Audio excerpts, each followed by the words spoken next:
stedet for. Jeg er så blevet stillet et spørgsmål her, og det lyder på, hvad indeholder peanuts?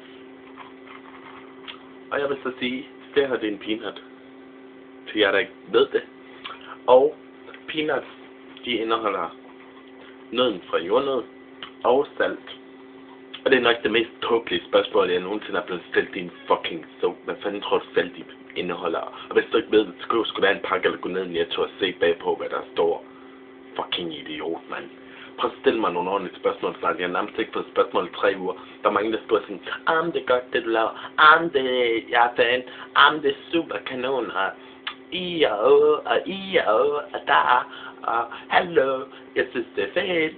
Og det er fint nok, altså respekt for det. Men hvad indeholder peanuts? Skal skide på, hvad peanuts indeholder? Så kan bare æde lortet. Bare æde.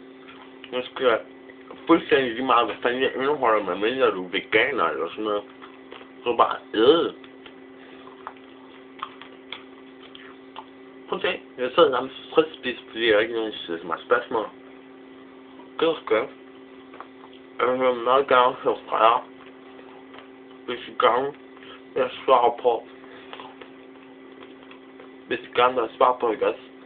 Omkring sejlin eller med ordentlig madlavning. I stedet for det her forpulede peanutfisk.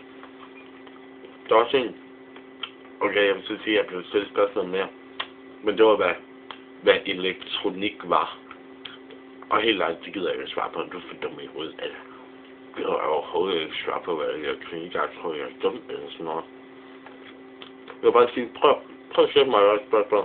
Sæt mig et eller andet. Der må snart være nogen, der har et eller andet, du vil spørge om. Så det var alt for nu. Hej hej.